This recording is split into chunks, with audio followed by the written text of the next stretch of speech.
Good evening, YouTube. General Soul here with some Dead by Daylight using the Executioner, aka Pyramid Head, a killer that I have not used since when he first came out and I got his trophies associated with his power and adept. Now, I did do live commentary for this match, but didn't realize that I was muted, so we're doing post commentary on this one because of that. So, speaking specifically to a certain person who doesn't know anything about Dead by Daylight, what you see me doing is using Rites of Judgment, which basically he digs his sword into the ground and makes trails of torment on the ground. If a survivor walks or runs through these trails of torment, they become tormented. You will see that they're tormented as they will have like a barbed wire effect on their profile. You will see here in a few minutes what happens if a survivor is tormented. He also has an attack. Right now there are two people with flashlights. Steve here. And Steve, I love Steve in this game. And the reason I love Steve in this game is because he was so focused on getting his flashlight saves that he didn't work on a single generator at all. He kept following me around trying to save people with flashlights. And unfortunately for him, he got possibly the worst killer to go for flashlight saves on. Because if I torment a survivor, I don't have to pick them up to put them on a hook. Thus, his flashlight save is rendered useless. Like so. Fang is tormented. We can just put her in the cage of atonement. I don't have to pick her up. Steve can't get a save. You're next, Steve.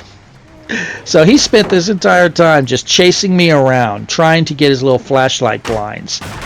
And thanks to him, and he also kept leading me to other survivors for me to tunnel.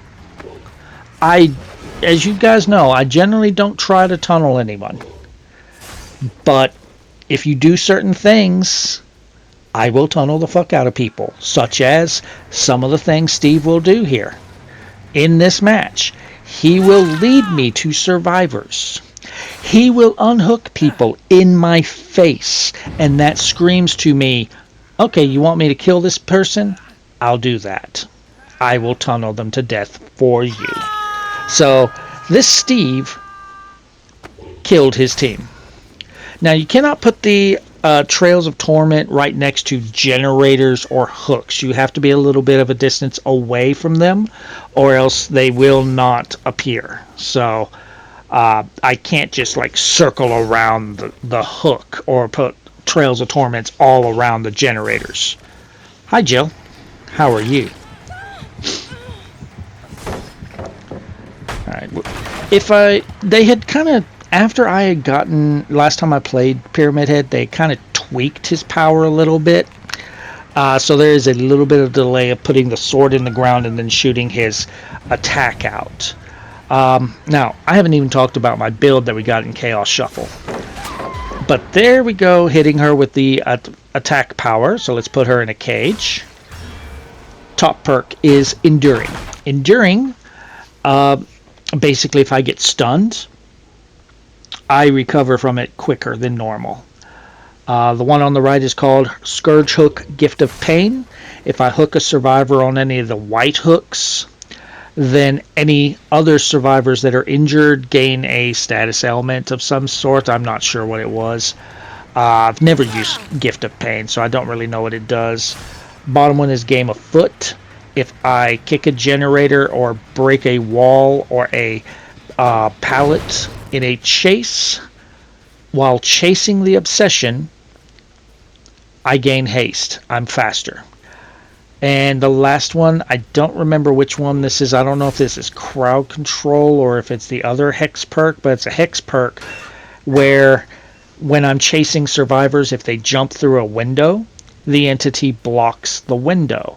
I didn't know that it blocked it permanently until the hex is done. Yeah, Fang was coming for the to uncage Jill.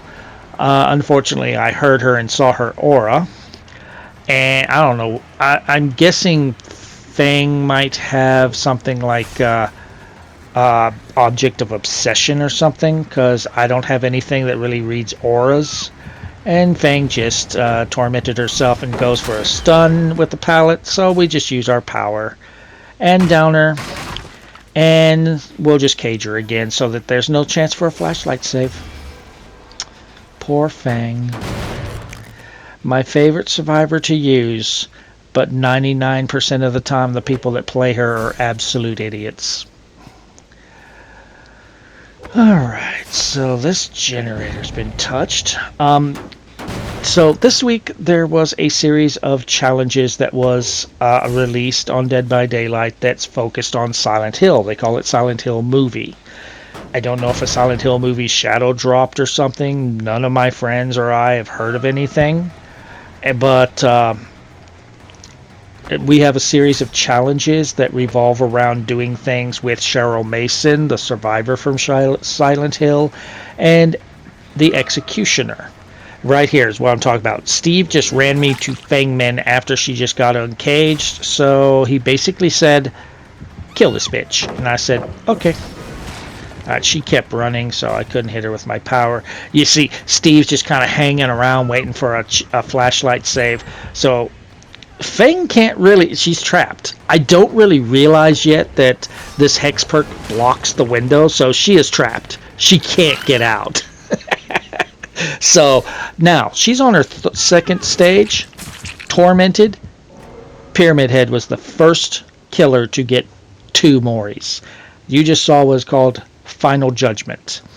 If a survivor is on their second hook stage and tormented, then Pyramid Head can just outright Mori them, kill them outright. Doesn't even have to pick them up. And he has his normal Mori for either the last survivor or for if you bring a Mori offering. All right, Steve. Oh yeah, you got me there. Yeah, keep flashlighting me, stupid. I love this Steve. He single-handedly killed his team. Go to the cage. So I've yet to hook Rebecca. I've downed her first, but Steve and Fang... Oh, there's Rebecca. Steve and Fang got her up. Let's fix that. Hi-ya! Oh, I overshot. Okay. Come here, Rebecca. There's one hit. For a killer I have not played in 6 or 7 years, I'm doing really well with him. And I always thought Pyramid Head was a pretty good killer. I liked Pyramid Head. I had fun playing him when I was working on his trophies. I don't know why I didn't make him like a main of mine. So I heard the footsteps. I know Steve's around. I hear him coming, but unfortunately for him, he is not in a position where he can flashlight me, and he is following me right now. I hear his footsteps, so I know he's right behind me. We're gonna hook Rebecca, and this is Steve killing Rebecca.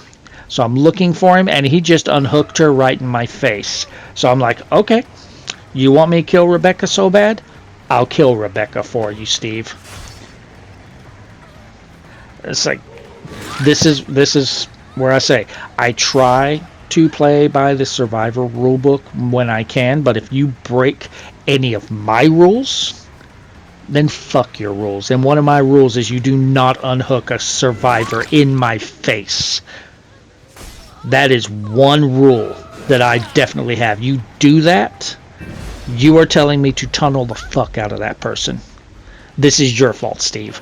You broke the rules. Rebecca suffers for it. Alright, so we're going to go after Steve here.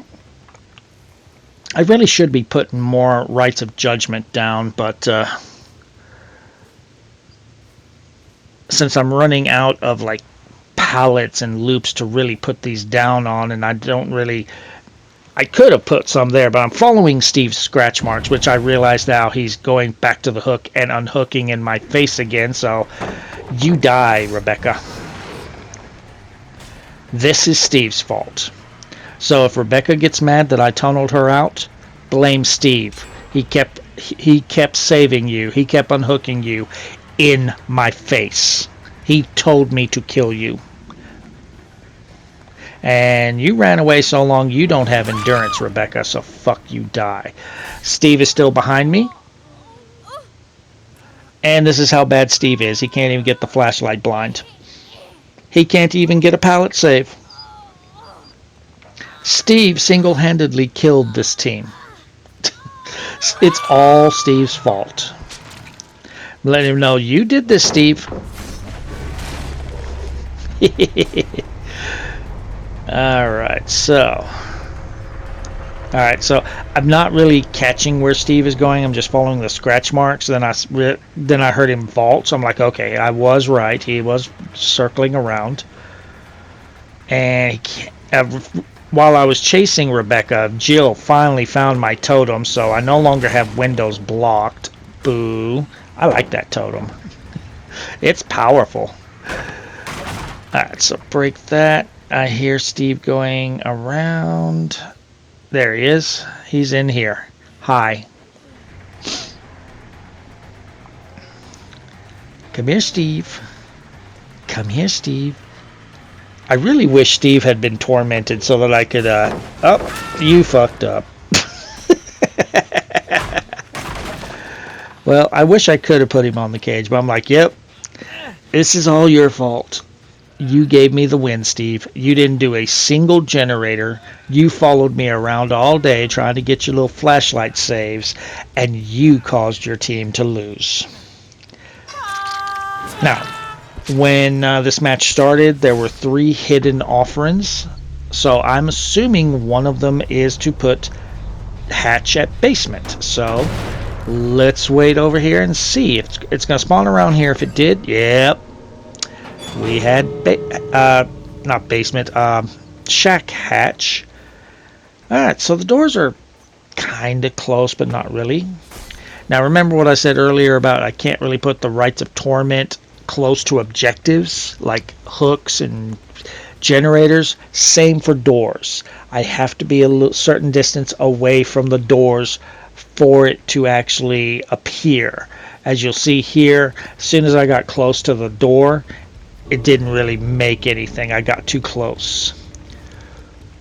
Alright, so I don't really have a good angle on this one. I can kind of see it, but what I want to do is go to this one, and I want to make some Rites of Judgment around the door far enough that they'll stay, but close enough that if Jill goes for this door, she's going to get tormented. The way counter to these Trails of Torment, crouch walk. If you crouch walk, you will not become tormented, but if you do a normal walk or a run, you're tormented. And that's already half the time. If Jill's not already over here, she may not make it. And I see her. She's straight ahead. Come on, Jill. Let's go. Oh, she's running. She's not going to make it. She's not going to make it. So the question is, will I kill her first, or will the entity get her? I'm fine either way, because either way it counts as a sacrifice. I've got the win. If I get her, I can do a Mori. I don't think I'm going to get her. I think the entity's going to get her. Now what I mean, for the one person I'm talking to, when that bar at the top goes to nothing, game over. And the entity will just pop out of the ground and kill all remaining survivors. Like about this. The entity comes out, spears them, and pops them in the head and breaks their neck. I have just got a 4K with the Executioner. Thank you, Steve, for telling me to tunnel out your friends.